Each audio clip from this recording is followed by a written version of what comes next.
What does this song mean? My whole life, I don't know what this song means. I mean, should old acquaintance be forgot? Does that mean that we should forget old acquaintances? It doesn't mean that if we happen to forget them, we should remember them, which is not possible because we already forgot them. Welcome to the most difficult week of our entire lives to date. I don't know about that. Might have been for you. It was pretty tricky. I mean, it goes without saying, to actually pick definitively the best films of any year, Let alone a decade. that's it, a whole decade, Very hard. which is exactly what we're going to be doing in this episode. Yep. 2019 is almost over, and we're on the cusp of a new decade as well, so we've really got to nail down where cinema's been going right.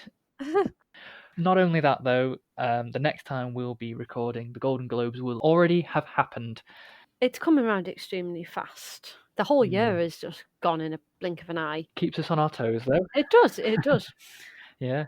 So we've got a lot to get through. We're not going to do any news or trailers this week, partially because there's not really been any. Congratulations to Sam Mendes and Steve McQueen this week. Check our website out, you'll see why. And yeah, we're going to dive straight in. We're going to start off with our top 10 films of 2019.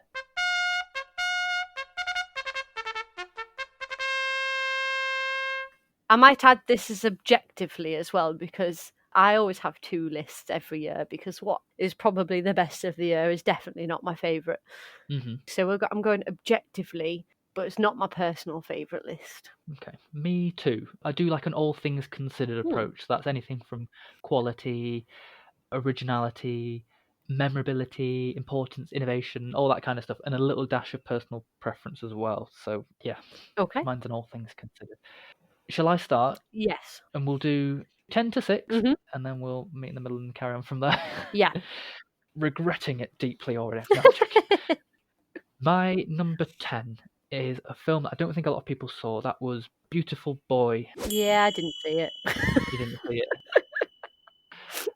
It's based on the memoirs of a real life father and son. Mhm. Pretty much, it's a sympathetic look at drug addiction, and particularly the sort of the perpetual struggle of relapse and recovery, and impact that it has on families. The parents. Exactly, yeah, the people who are related to the individual. Yeah. Timothy Chalamet, I think, is brilliant. He's extremely convincing. I really did want to see it. I really did. I just never got the time. Yeah, I would definitely recommend it. Steve Carell actually puts in a decent dramatic performance as the dad as well, and the two of them have some really great scenes together. It kind of stuck with me. It was a different take on that kind of film that I hadn't seen before. So number 10 is Beautiful Boy. My number 9, bizarrely, Klaus. Is my number 9 film.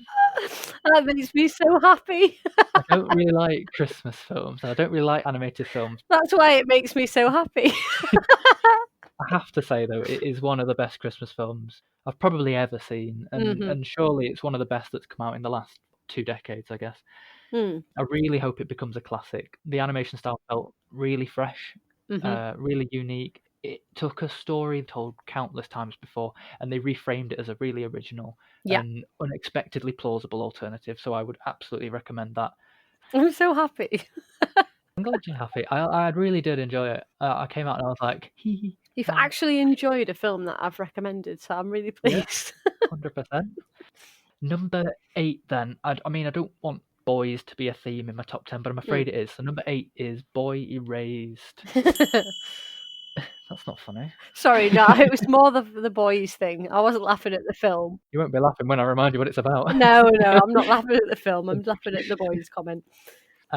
This was a film that really needed to be made because it's not a topic that's particularly well covered in cinema. Lucas Hedges, who I actually really, really like, plays the son of a preacher, and he's sent away to a gay conversion program after he's forcibly outed to his parents, played by Nicole Kidman and Russell Crowe. And it's just one of those films that all the way through you're like, oh, I can't believe this actually happened, and that these archaic ideas about, homosexuality being a choice, or that it's a condition that can be cured or prayed away or fixed, the idea that just generally those attitudes still exist today. I think it had a lot of important things to say, and it was really brave to say it in the way they did. I think that's why there's not so many films about it, because they try to brush it under the carpet like it's not there. It's one of their embarrassing things that they don't want to admit. Yeah, like a taboo subject. Yeah. Number 7, I've put Once Upon a Time in Hollywood. And it's a weird one, this. I guess it's kudos to the production designers on this film.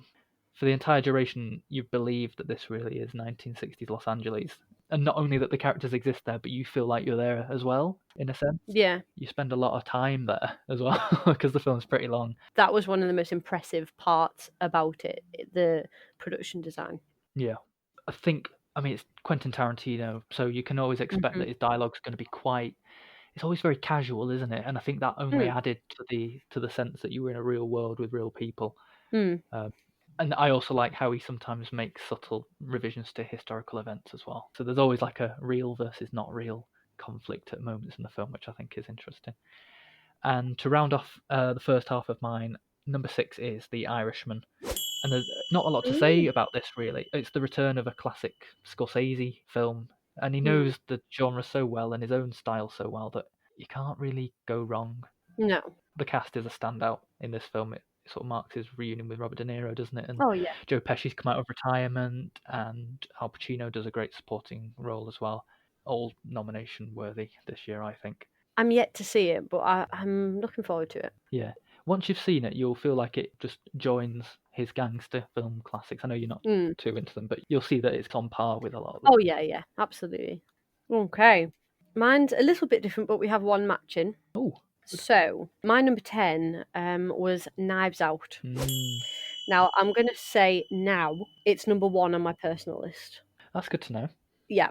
I just think it was really funny. I thought the screenplay was great. It was just sharp and fast and clever. Very clever. And I loved that it was modern, but it had a really great old-fashioned feel to it. A murder mystery, Agatha Christie, really old-fashioned 1930s kind of style to it. And it kind of bordered that. And I love films that are able to do that. The murder mystery film, we don't really get it very often anymore. No, it's a really old genre of film, and we don't get it anymore. So it was so much fun to get that again, and done in such a clever way. All the performances were great. So just across the board, the quality was just really great. So another really good one for production design. Yeah. Oh, yeah, everything in it. Yeah. There wasn't really anything about it that wasn't really high quality. I just thought it was just so well done. My number 9, it was quite surprising, actually. I'm surprised I put it on the list, actually. It's Ad Astra. Oh, right. I didn't enjoy it so much that I thought, yes, this is one I'll rewatch and all that kind of thing. But objectively, it really reminds me of 2001: A Space Odyssey visually. Hate that film. I must say, I hate 2001: A Space Odyssey. It's absolutely so boring, or it is to me. But nobody can deny visually it's something different. No. And it really stands out. And Ad Astra had that kind of feel, that really sparse, futuristic, out there look, empty, lonely. And it worked with the themes in the movie as well. Brad Pitt gave a really impressive performance. Quite different, really, because I kind of think of him as more upbeat. But this was really dark for him. Yeah, he's definitely taken a serious turn. Very, very tonally different from things he's delivered before. And he delivered it perfectly. And the loneliness and the depression, frankly. Yeah. It really gave you something to think about, as well as being visually stunning in what they created. Number 8 was Once Upon a Time in Hollywood. Oh, right. I put that on the list as well. There were parts of the film where I was looking at my watch a little bit. It is quite long. And he does really just dive into the world. I think he kind of got lost in it and didn't know where to end. Yeah. Some of it was just quite trivial, I thought. But performance-wise, I mean, across the board, really. All films that Quentin Tarantino does, the performances are something that you tend to notice. Yeah. But again, like you said, production design was frankly superb. It really was. It was like you were in the 60s. And I actually really liked what they did with the ending. Yeah. I'm not going to spoil it, but I liked the change, shall we say. Number 7, again, very surprised it's on the list, because it's no surprise that I actually hated the movie. Absolutely hated the movie, and it's The Lion King. Oh, right. So, I mean, I am getting better, because a couple of years ago it would not have made the list because I hate it So Yeah, I'm becoming more objective and more fair. But you can't deny that it was visually stunning, and what they've absolutely. created, literally created the world from the ground up. And you can't deny the advancement that they've made, technically speaking, for the industry. It's a new milestone. Yeah, which is why it's on the list, because I mean, if you're looking at it objectively, you're looking at what has pushed the boundaries, and that has. So yes, I hated it. I still hate it, but it was visually incredible work. Yeah, And my number 6 is Us. right. Okay. I just thought from Jordan Peele, it was really smart horror with Mm. a really great high concept. And we don't get enough high concept ideas, let alone high concept horror. No. And it's kind of changed the playing field, I think. Yeah, he's done really well the last couple of years. Yeah, it's like setting the bar for what you can do with horror. He's like the Christopher Nolan of horror at the moment. That's a nice way of putting it. Yeah. Yeah, he's making really intelligent horror movies that will make money. Yeah. I loved the doppelganger idea. It was just such a clever idea. The performances were absolutely amazing. Lupita Nyong'o, I mean, Yeah. I really want her to do well this year. you just can't deny that is masterwork. Could I jump on the back of you? Because my number 5 is Us. Yeah. Well, you've pretty much said everything, if I'm honest. You were right in saying they're really intelligent horror, but it's because he uses the genre as a vessel to make other statements. And what I loved about Us is that hours and hours after the film had finished, I was still unpicking the way he delivers it. It's extremely cryptic. Yeah. So many layers. Yeah, and that's just part of the fun of it, I think. Yeah. You're never quite sure what it's about, but there's enough there for you to get your own interpretations out of it. So it kind of works on one level as a horror film, on another level as a comedy, because they are genuinely very funny, Yeah. and there's this sort of other whatever agenda he's got, whether or not you can work it out or not. And there's so much in the movie, you're going to find things that you didn't spot the first time. Yeah. So it'll be fun to rewatch that one. Shall I jump into number 4 then on my list? Yes, go on. My number 4 this year is Joker. Ooh. I really wanted to put this higher, but I'll explain why in a minute. Joaquin Phoenix truly does give one of the best performances I've seen in quite a few years. Yeah, and it's so brave of him and Todd Phillips, who wrote and directed, to take on a character so iconically played before in the past. Both of them together, they've regrounded this character in such an unexpected but surprisingly relevant way. It feels like, again, the comic book genre has been reinvented. The only reason I didn't put it higher is because I was hoping that there'd be zero mention of Batman, Bruce Wayne, all that stuff. Oh, really? All right, okay. I just wish they'd kept that completely separate. I wanted this man and this character. I didn't need to know about Gotham's problems. I just don't think you can. I think they could have done. Not for mass audiences. I did think it diminished the story just a little bit because it took away from Joker. It made it about Batman. Let's just reel it back in and let's focus on the origin of this man first. Okay. My number 3 then is a film called If Beale Street Could Talk. It was heartless. I really like Barry Jenkins as a director. Obviously, he did Moonlight a couple of years ago. Yes, he did. After seeing that, I knew that I was going to be an instant fan, and I was so excited to see what he would do next. He has a really sort of unique style that's hard to put your finger on, really. It puts his characters at the forefront, and I guess it's because there's so many close-ups and slow motions, and the camera work just sort of drifts effortlessly between characters and around the scene. It is pure cinema magic. Oh, it is technically very, very well made. There's a purpose to everything. You can tell that looking at it. Yeah. But overall, it's a really intimate and touching film, and I like things like that. I really do. Believe it or not. Number 2, again, believe it or not, it's the second animated film on the list, and I must sort of add a bit of context here. Technically, this was released in December 2018. Yeah. I didn't see it until January, so I didn't want it to be missed off last year's list and this year's list just because I missed it for a couple of weeks. Yeah. So, Spider-Man Into the Spider-Verse, I'm putting in my 2019 top 10 of the year. I think it was good enough that you can include it in any list that you like. It was still in the cinema. It was definitely still in the cinema. So, yeah, my main reaction after seeing this, and I think I went to you and said this as well, how was that even made, is what I said to myself. I've never seen animation like it, and it's like the pages of a comic book have come to life. But Yeah. at the same time, it's so much more than that, and having looked at videos now of how they did it, It's incredible. yeah, it still doesn't quite compute in my head how much time and effort and thought and precision must have gone into that. Visually stunning movie. I guess on top of that, it's a refreshing spin on the Spider-Man story. I didn't think I'd like it because it wasn't Peter Parker. I was really skeptical going in, but it was so fresh. Yeah, really funny, great voice cast. Oh yeah.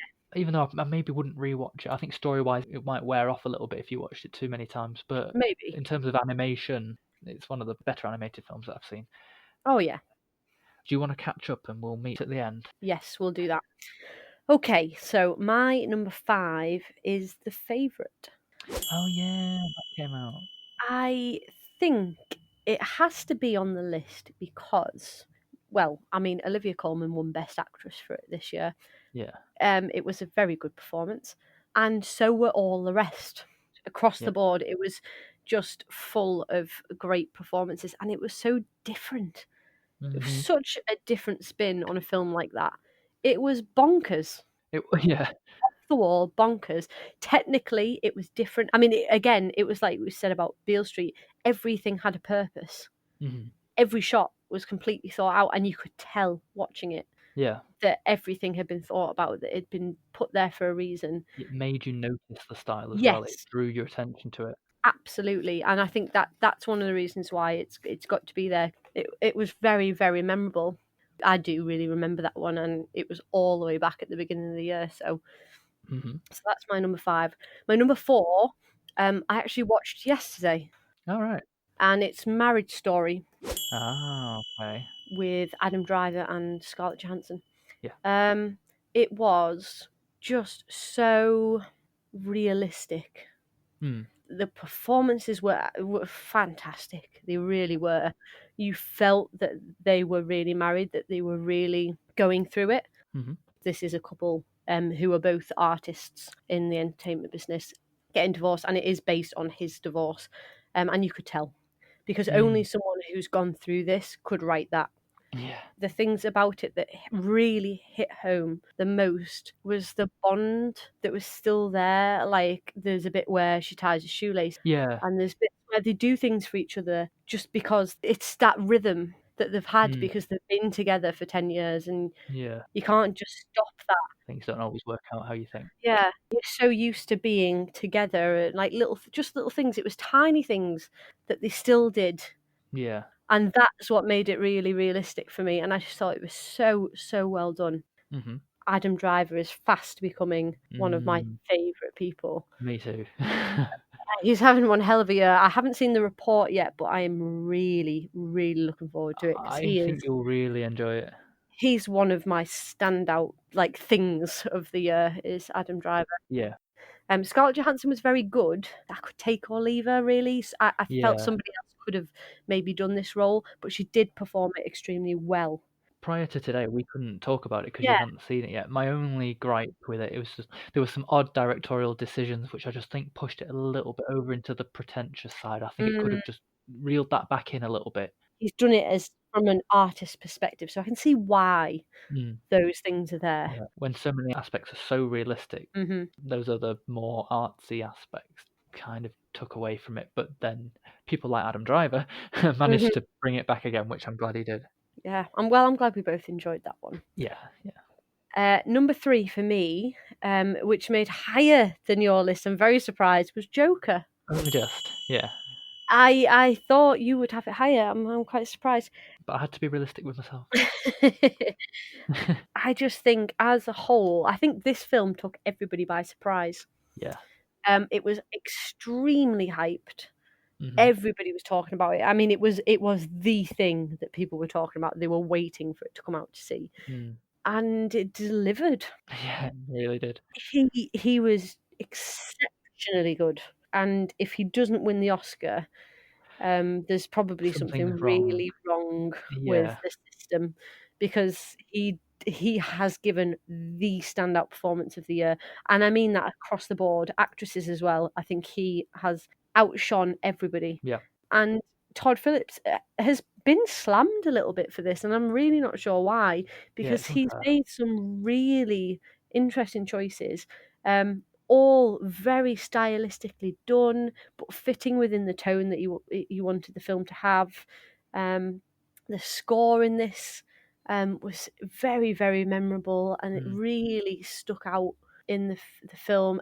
All parts of it, really, again, are just of a really high quality, and they were picked for very specific reasons. Making overall, what has to be said, is a very, very good film. Not a comic book movie, a very good film. Yeah. It's kind of set the bar. Yeah. In fact, it's moved the bar. The bar is like, it's just moved. It's gone. Yeah. It's like, it's changed everything. So that, I think, is incredible, and I think that's one of the things that's going to be remembered about this year, and maybe even the decade. I think people remember this one. Yeah. And my number 2, I think you'll be very pleased about this. Okay. Is Roma. Yeah. Not because I personally like it, because I don't very much at all. It was a bit boring for me, I'll be honest. But again, when you look at what it's actually created, he's gone back and created his own childhood, which is pretty phenomenal, really, when you think about it. He's created things like gone back and found the materials and the furniture and gone to places where things happened, and it's meticulously recreated, and I think that in itself is phenomenal. Yeah. Because a lot of work's gone into creating that, and it was a beautifully made film. It made black and white beautiful. Yeah. Black and white does put a lot of people off, but I think Netflix was a good move for it, really. Yeah. Maybe a lot more people have seen it than would have done. And it's changed the game. It's going to be a takeaway from the decade, I think. So I thought this came out last year, so I'm just looking. It maybe did, but I think I watched it in January. Oh, that's all right then. Late last year it came out, I think. It was my number 1 on my 2018 list, so I must have watched it then. But go on then, we'll let you have it. Well, you had Spider-Man, so I'll have this. That's funny, both of our number 2 picks came from the wrong year. Yeah. Right, go on then. What's your number 1? I'm surprised now, because I thought it was going to be Roma, so I don't know what you... No, Roma was my top last year. Okay, so my number 1, it's an unusual choice, perhaps, because I don't think anyone has seen it. It's not an English language film, it's a German film that was nominated for Best Foreign Language Film and Cinematography at the Oscars the year just gone. It's called Never Look Away. And I assume a lot of people won't know what it's about, so to really quickly summarise the story, there's a young boy at the beginning who's very close to his aunt, and she is euthanized under the Nazi regime because of a mental illness, or a presumed mental illness. As a young man, he's an aspiring artist, but due to obviously the climate in Germany at the time, only a certain type of art is acceptable, and it's an ideology that he doesn't really support. Anyway, at art school, he meets and falls in love with a woman whose father, unbeknownst to him, was responsible for his aunt's murder. Oh my God. So throughout the film, it's a bit of dramatic irony, really. We as the viewer know more than the main character does. Essentially, the film is about his struggle, to make sense of the past and what was quite a traumatic event in his childhood, versus how he can create meaningful art in the present. And I think it sounds really like it's artsy fartsy, but I didn't know what that was about, and I actually now really want to see it. I really want to see it now. And just watching how his past then influences art, and how his art influences how he learns about his past. It's just so interesting.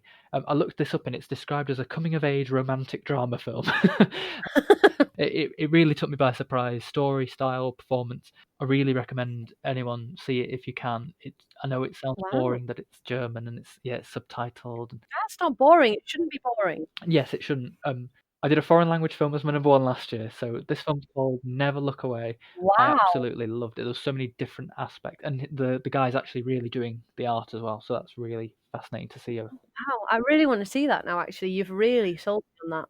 Love it. Okay, well, my number 1's not unsurprising, really. My number one is Avengers Endgame. I mean, it had to be number one. It's 10 years worth of movies, all come down to this moment, and it was an event. Everybody was talking about it. Everybody went to see it. Even I went. It's now the most. I know. Well, yeah, even you went. It's literally it's the highest grossing movie of all time. It passed Titanic and Avatar, and it was a moment. And it all kind of came down to this. Whatever people think of the movie, I really thought they pulled it all together. There were parts of it that I didn't sit with me. Yeah. Fat Thor can do one. I was not really overly keen on that. And the way that they kind of did it, I think Robert Downey Jr. was absolutely fantastic. I like broke in the cinema. I had to try and stay quiet, because if I'd have actually cried the way it made me cry, I would have been going in the middle of the cinema, because I was just literally, I was trying to be quiet because it broke me watching that. I think I was asleep at that point, but yeah, it had to be number one. Fair enough. Had to be. I think from an industrial perspective, and like you say, in terms of phenomenon, yeah, it's changed the landscape of cinema as we know it today. Whether that's a good thing or a bad thing. Yeah, I agree. Yeah. I agree. Can be seen good and bad. Yeah, definitely. Shall we have a quick look and see what the people said on our poll then? Yes. There's a clear first, second, and third place, so I'll announce those ones. I think in third place, Knives Out. Yep, my personal number one. I'm quite happy with that. Well done, people. In the number 2 position is Joker. I can agree with that. Yep. And the number 1, unsurprisingly, is Avengers Endgame. They agree with me. Other films that got some votes, I won't go through them all because there are a lot. The Irishman, Us, Once Upon a Time in Hollywood, Toy Story 4, Frozen, Midsummer, etc., etc. Lots of big films. So the main ones. Yeah. The ones that you expect to see. That's right. It means we've all been paying attention to the same things. Yes. Apart from Never Look Away, which you should all go and see now. That's a good recommendation.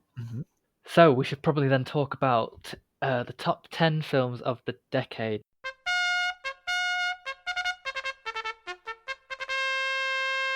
Now, I just want to point out before we start, I tried to count, and I think I probably watched about 650 films. Which, I don't know if that sounds like a lot or not a lot. Definitely didn't watch anywhere near. I think I would be lucky if I watch half of that.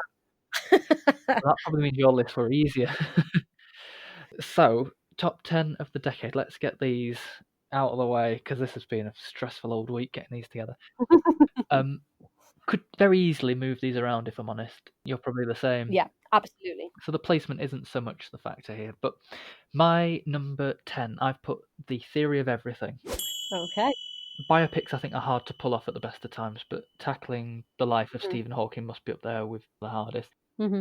I think it's extraordinary, not just because of the story and Stephen Hawking's life itself and the lives of his family, but in making the film, in particular Eddie Redmayne's performance, which was phenomenal. And he transforms his body and voice, and it's not just that he's portraying Stephen Hawking, but he's portraying motor neuron syndrome, paralysis, and hats off to the score as well. He died in 2018 as well as Stephen Hawking, so yeah. Okay. Number 9, I've put Call Me By Your Name, which I know you love. God help us. In all seriousness, though, I gotta say, it is based off a book, so kudos to the book as well. And you've read the book, which I'm impressed. Any film that's made you read the book. Yeah, but pretending the book doesn't exist for a minute. What's fascinating about this and really, really refreshing, I know we don't get that many films about homosexuality, really. Anyway, not any big ones, but with this one, never in the film is the word gay mentioned, and in many ways it's just a film about people, irrespective of their gender or whatever. Yeah, very much so. And the relationship between the two central characters just feels really organic, and it slots in very well with the whole Italian setting. I think the soundtrack is magical. The songs by Sufjan Stevens are perfectly matched with the gentle tone of the story. Timothée Chalamet is a revelation, and Armie Hammer, Michael Stuhlbarg, also equally fantastic performances. I know you love that film. My number 8 Won't say too much about it because we've talked about it already. Surprisingly, it's not my number one of the year, but I've put it in my top 10 of the decade. Joker. Okay. It's one of the best performances of this decade. If not many more. Yeah, exactly. And I think that's all I have to say about it. Okay. It's my performance choice. Number 7, we've talked about it on the podcast before, Interstellar. We agreed it was one of the best cinema experiences we've both ever had. And I'll never forget that feeling, that visceral, provocative, emotional. Speechlessness. Exactly. It was transcendent on all levels. Christopher Nolan has always been great for pushing boundaries, but he does it literally in this film. Again, great performances and score. Okay. And just to round off my first half, sticking with the Christopher Nolan theme, Inception. He's back again. Again, bringing to life these unbelievable concepts. I mean, the idea of stealing information by infiltrating people's dreams, it's on paper, it's ridiculous. But God, it works. Exactly. Execution-wise, when you see he's literally bending reality, and he always has us thinking and figuring out what isn't real or isn't really happening. And obviously the climax where you've got this Russian doll of dream within dream within dreams is epic cinema. Yeah. So that's my number 6. Okay. Well, okay. Come and meet me halfway, Mary. I have to say again, I didn't really have a 10-1. These could move. I really just went for the fact that they were the 10. I don't think you could say some of them are better than others. No. Because they're very different. So I have to say that. I also have to say that I kind of tried to go for certain themes. So I picked some based on performance. I picked some based on advancing technology and pushing boundaries. Some of them just because of simply what they were, what they did. They're the ones that kind of stick out for me. Okay. So my number 10 is probably the only one on the list that I've picked for me. Right, okay. Truly for me. Yeah. And it's About Time. Oh, nice. Yeah. It's Richard Curtis, who I love. It's my most rewatchable film of the decade. I've watched this over and over again. It's such a good feel-good movie. It's the epitome of one. Just the actual theme of the film, to be happy about your life, to be happy with what you've got. Yeah. I always feel happy and content and kind of reevaluate my life when it's finished. Yeah. And Richard Curtis just writes such a great British film. And Donald Gleeson is just so lovable. Just love him. So that's my choice for me. My number 9 is The Theory of Everything. Oh, nice. Yeah. So I won't rehash lots of things. I'll just say that I think it's one of the greatest performances of the decade, if not many decades, for all the reasons you said. It's maybe not an amazing film technically. No. It's maybe quite run-of-the-mill, but the performances are really something. Yeah. So that's what really did it for me. Good choice. My number 8 is Get Out. Ah, right, yeah. Not my favourite Jordan Peele. I prefer Us. Yeah, me too. But it changed the horror genre. Yeah. It allowed Us to happen, basically. It got people excited again about the genre. This was smart horror. It proved that when it won the Best Screenplay Oscar. I mean, that just doesn't happen. Yeah, game changer again. Yeah, absolutely. And Jordan Peele is now a huge commodity. And like you said, it brought up themes, really important themes, in a truly entertaining, for the masses movie that everybody's going to see. Yeah. Which I think is so important. He's really getting those things out there for everybody to think about. Good choice. My number 7 is The Greatest Showman. Oh, right, yeah. It's definitely not anywhere near the greatest film. But it had to be on the list because it was just everywhere. It was in cinemas for over a year, I'm sure it was. It's the greatest soundtrack to come from a movie in decades, and I mean decades. The music in that movie is incredible across the board. Not just one or two songs off the soundtrack. The entire soundtrack is phenomenal. Yeah. It's the epitome of good old-fashioned entertainment. Yeah, I guess so. It's not the greatest movie. The acting is not the greatest acting you're ever going to see, but it's entertainment, pure and simple. So that had to make the list. And my number 6, I agreeing with you again, is Interstellar. Yay! There it is. One of the most memorable cinema experiences I've ever had. Yeah. And this film, it had to be experienced on the big screen. Had to be. Again, it's Nolan pushing the boundaries. I said exactly the same thing you did. Yeah. And it pushing the boundaries with the screenplay and with technical prowess. Yeah. Because it really is a stunning film. It's like you look at it visually, and it's like it is wow factor filmmaking. So yeah, that's on the list as well. So we've got two the same in a decade. Can't believe it. I feel like Interstellar is our film. If we were to have a film. Yeah, definitely, absolutely. Okay, these are not a surprise at all, by the way, Mary. Okay. Number 5, I dropped it down a place, but Moonlight. Oh, shocker. I won't pap on about it like I usually do, but I did look something up. First of all, obviously, not only does it have an amazing success story in itself, how it beat the tour de force La La Land to scoop up Best Picture. And the surprise as well, because they announced the wrong film. Got announced wrong. Only time that's happened. Yeah, so it's memorable for that alone. But I looked it up, and apparently it's the first film with an all-black cast. It's the first LGBTQ related film and the second lowest grossing film domestically to win the Oscar for Best Picture. Wow. Which just goes to show for it to come and just blaze a trail right through all these other films and take that top prize. Looking even further than that, the film's editor was the first black woman to be nominated for an editing Oscar. Mahershala Ali was the first Muslim to win for acting. The importance of Moonlight, I don't think, can be understated. Mm-hmm. And in the same way you saw it in his follow-up film, If Beale Street Could Talk, and not too dissimilar from Call Me By Your Name, I guess. It's just a really personal, intimate, and real film, but simultaneously shot in the most expressive way. You like the intimate, personal, small movies. Yeah. Small films that feel big when you watch them. Yeah. Yeah.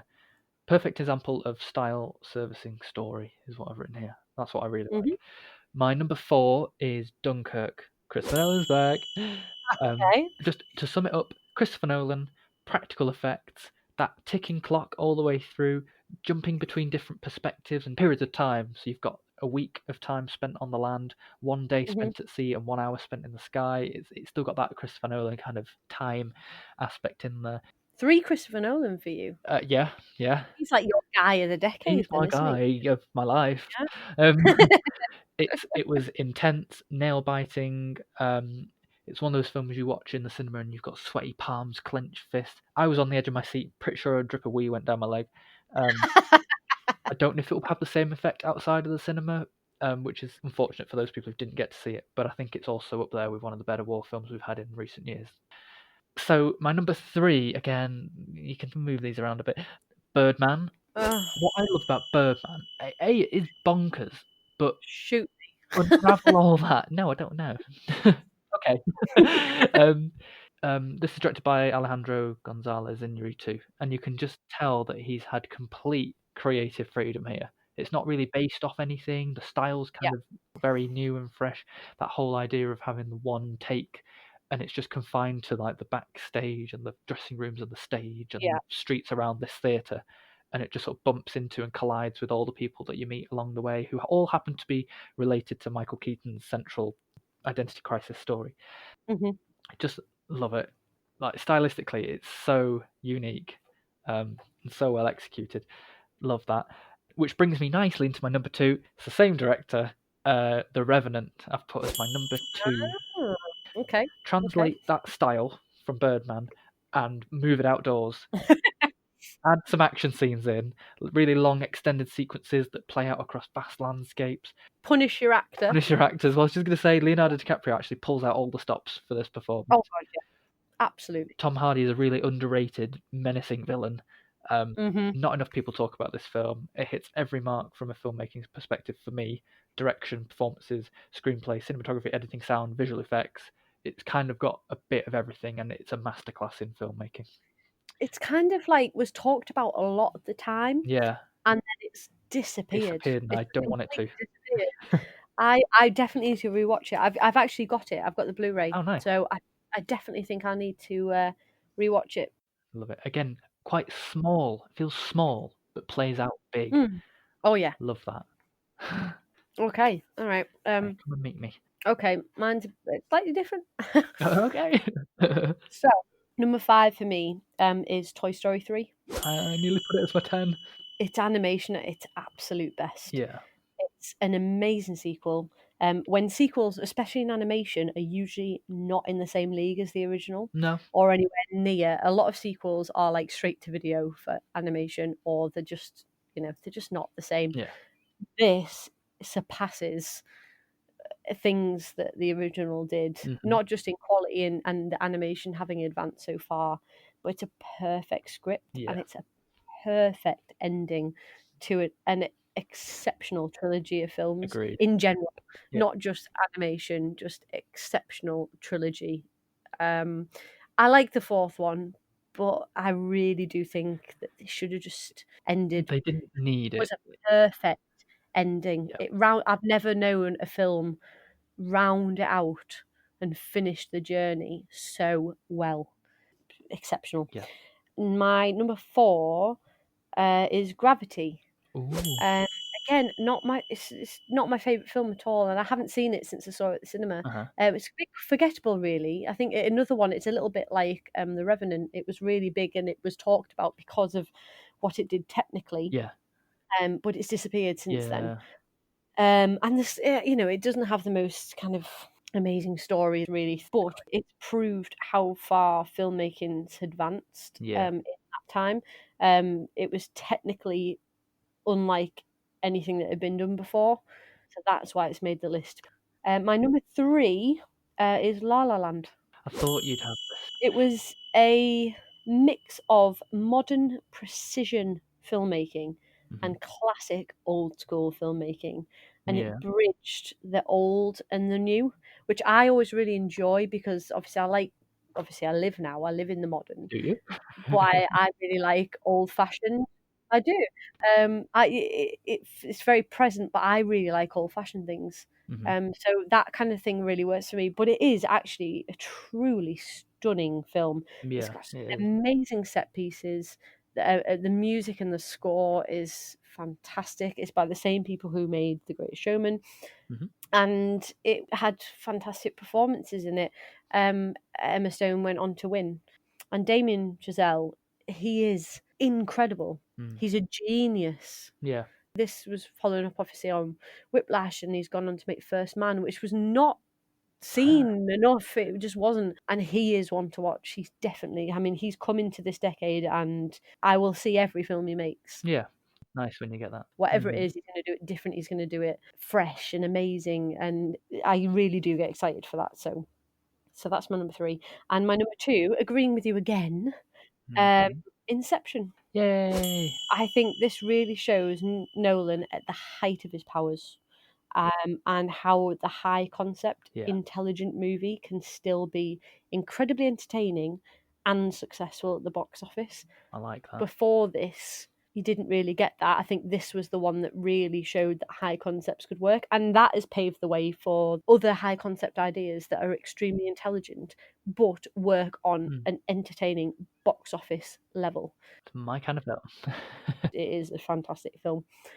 So we actually agree on 3 films I love it. out of a decade worth of movies. Hey, you never know. Our number ones might be the same. They probably aren't going to be, Matt. No. My number 1, I didn't say a lot about it earlier because I knew it was coming up again. It just sort of naturally fell into number 1 and I never really questioned it. Okay. I just know in my heart that it should be number 1. Roma is my number 1 film of the decade. Naturally. Looking back at this list of 10, it's not the one I would necessarily return to frequently, but again, it's another masterclass in filmmaking. Even in black and white, and even not in English, it's just one of the most pleasing films to watch visually and otherwise. Every frame is like a work of art in itself. And again, I've mentioned a lot the idea of intimate things feeling big and big things feeling intimate. I think it's a really delicate balance that some directors have. So Alfonso Cuarón in this film, in the way he balances semi-major historical events and how they interweave with the lives of individuals, it's all based around a domestic worker for a middle-class family, but seeping into the narrative, sometimes subtly, sometimes not so subtly, are these political and social issues that surround it. And you just get a sense and a flavour of the time period. It captures it. Again, personal film, really like personal films. There's loads of them on here, and he's just a fantastic director. I just couldn't fault this film. Okay. Okay. Go on then, shoot. You're not going to like it. It's Avengers Endgame. I know. I don't have a lot to say. I've predicted it. I have written here that Avengers Endgame is the culmination of a decade's worth of movies, bringing it all together, which has never been done before. And it was a true cinematic event. Again, yeah, it was a game changer and it also was an ending. I like to see things rounded off, come full circle. I really enjoy seeing that. I'm more of a penultimate film man. Yeah. I actually considered putting Infinity War in the top 10. Lower down. But Avengers Endgame, like we said earlier, is an industrial milestone, and it's like a flagpole for fandom ship. Yeah. It's made the most money of any film ever. So yeah, so it had to be on the list. Like you said, though, I mean, this is 10. You could move any of those around, I think, because they're so different. Yeah. I think they're two very good lists of them. Yeah. And I'm so shocked that we've got 3 the same. I just can't believe it. You've seen 650 movies, and we've actually got 3 that are the same. 3 that are the same. It's impressive. I've been putting up on the Facebook page this week 3 movies that define a decade. And I have to say, this century, the noughties and the 2010s, I don't really feel like there's very defining films. No. The other decades seem to have a feel. So with the 70s, Jaws kept coming up, and stuff like One Flew Over the Cuckoo's Nest and things like that. And the 80s was very like Back to the Future and the Goonies and all those kind of things. But it just stopped. We just stopped having feels, didn't we? Yeah, pretty much. We don't say, "Oh, that's a proper noughties film." That. Yeah, nothing defining like a theme or a look. Do you think maybe that it just took cinema a couple of decades to find its feet? And every decade kind of had its new thing and a new thing and a new thing, and then maybe we've got to a point where there's nothing new. We've kind of had one of everything now. We're not going to have like decade-defining genres or anything. The last like 2 that. decades have really looked the same. Yeah. Again, maybe it's time. Maybe in 30 years' time, we'll look back at the noughties and be like, oh yeah, it did have a definite look compared to where we are now. Yeah. But right now, I it's quite forgettable for me, I have to admit. Should we move into the Golden Globes very quickly then? Yes. So this is important, but we're going to brush over it because I don't think either of us have any idea what's going to happen. I've gone for very stab-in-the-darky choices. Yeah, I'm not entirely convinced on pretty much everything. Okay. Should we just run up the 14 categories as we did in the previous episode, and let's just announce what we think is going to win? Yeah, so should we start with score? Yes. I've chosen Joker. I have as well. Okay, easy. Yeah, okay. What about song? Into the Unknown, Frozen 2. Agreed. I'm not sure why, but... Yeah, I don't think people think of it even in the same respect as like Let It Go from the first one. Okay, so should we go animated next? Yep. I went Frozen 2 again. Yes, so did I. Although Toy Story 4 could come up and steal it. It definitely could. I have a horrible, horrible feeling that The Lion King might get it, and I would be really upset if it did. It depends on their criteria, because they don't have a visual effects category. Yeah, I just don't think of it as animation at all. Yeah. Okay, should we go with screenplay? Okay, yeah. This one's hard. It is, it's very hard. I think it might be the only one it gets, so I'm going to say The Two Popes. Really? Okay. I haven't finished the movie, so can't exactly say. It's very wordy though, so maybe. It's a very dialogue-y, lots of just two people sat in a room having conversations. So yeah. I've witty. actually gone with Once Upon a Time in Hollywood, and I think I'm not sure, but it might be one of the only ones that it gets. Yeah. Possibly, depending on how it goes. Okay. Okay, what about foreign language film then? No-brainer, Parasite. Yeah, absolutely. I think this is the one I'm absolutely most sure of. Yeah, so easy. Yeah. Do you want to go supporting actor? Okay. Real stab in the dark. Yep. Don't know why. I've put Al Pacino, The Irishman. Okay. Again, I haven't seen The Irishman, so I was really stuck with this one. Yeah. I've actually gone with Tom Hanks. Okay. No. I have no idea why. No, neither do I. The Golden Globes really like stars. Yeah. Best supporting actress. What a weird category. This is my hardest because I haven't seen most of the movies. No, the fact that we weren't expecting Kathy Bates and Annette Bening to turn up Yeah, exactly. through it all out. This is one of the ones where I feel like I've just gone with what is being talked about, so I've just put Laura Dern for Marriage Story. I really wanted to go Laura Dern because I love Laura Dern, but I've Yeah. actually gone with Margot Robbie. Okay. I nearly went Jennifer Lopez for Hustlers. Margot Robbie she's young and she's up and coming and she's been nominated before and she's very well liked, and this is apparently a very good performance Okay. amongst very good actors. Okay, best actress in a musical comedy. Worst category, I think. I've gone for Awkwafina for The Farewell. I thought I'd go for her, but it's not that good. I don't think, and it's not very funny. I know she's won already, which is why I've gone for her. I'm probably going to regret it. I've circled Beanie Feldstein for Booksmart. I don't know why. If we're talking comedy. Lots of people like the film, and if it was to get anything, it would have to be here. Yeah. So maybe. Although you're probably completely right with Awkwafina. But hey, sometimes you just got to take risks. No, yep, we'll see. Best actor in a musical comedy. I found this really hard. Same. Again, I haven't seen 3 of the films, so I've seen 4 of the 5. I haven't seen Jojo Rabbit. Real Stab in the Dark, probably wrong. I'm thinking, what would the Golden Globes do? So I've picked Taron Egerton for Rocketman. if it was my choice, I'd pick Daniel Craig. But I really Yeah. wanted to pick Taron Egerton, but I've gone with Leonardo DiCaprio. Okay. I don't know. Maybe. I don't know. I'm very, very unsure on a lot of these. Yeah. So, best actress in a drama. I'm sticking with my girl Renee. Yeah, I'm going Judy. It's got to be Judy. Yeah. I mean, I love Judy Garland, so anything that wins for Judy Garland, I'm there for. I can't see the others winning. I'm looking at the names, and I'm just like, nah. Yeah. But yeah, I'm going Renee Zellweger for Judy. Okay. Definitely. What about actor for drama then? Again, I'd like to think it's a no-brainer. Maybe a bit more competition in this one, but I'm still sticking with Joaquin. Yeah. For Joker. Yeah. If this is the only thing it gets. Yes. I'm fine with that. I'd really like him to win, but if he doesn't, I would be really okay with Adam Driver winning for Marriage Story.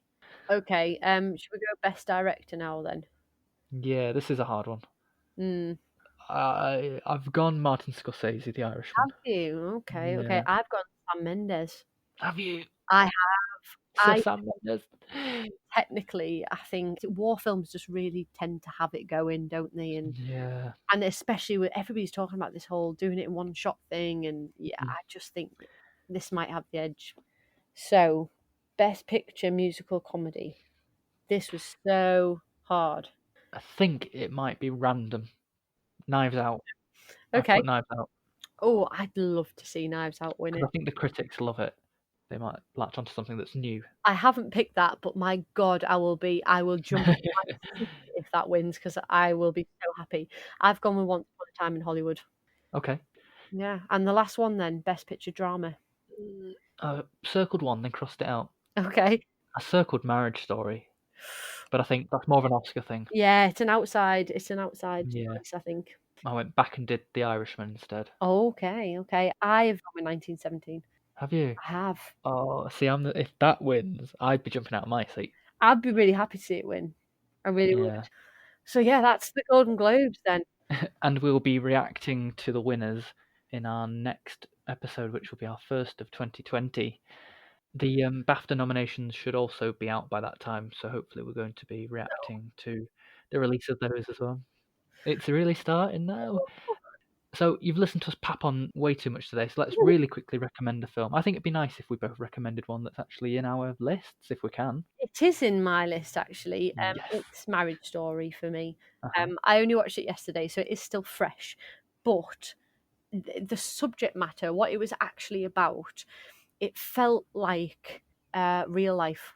It was somebody's actual experiences. It really felt like, yes, that could actually happen. That is probably how a lot of divorces have happened, and the relationships and just the actual complexity of a relationship, that it doesn't just end because you want it to end.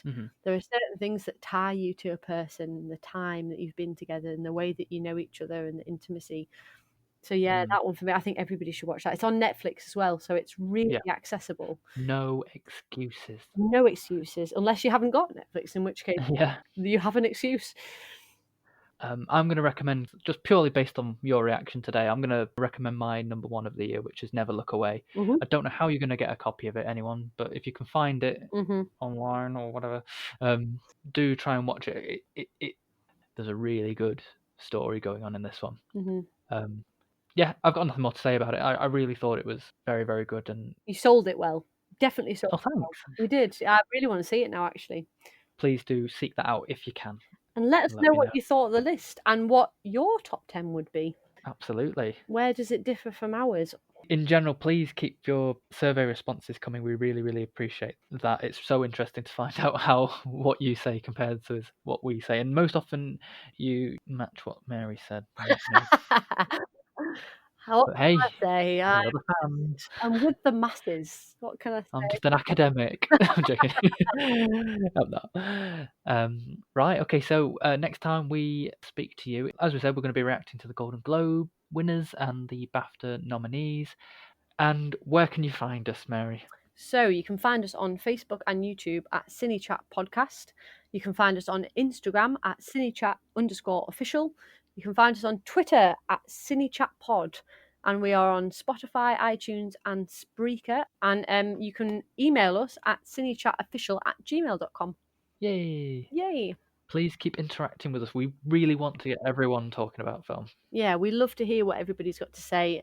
It's fascinating to hear what everybody else thinks because we kind of think about it all the time and we talk about it all the time. It's interesting to hear what other people think, whether they agree or disagree. I just have one more thing to say, and that is I hope everybody has a lovely new year and we'll see you in 2020. Ditto. Scary. We'll speak to you in the new year. Bye. Good day. Good year.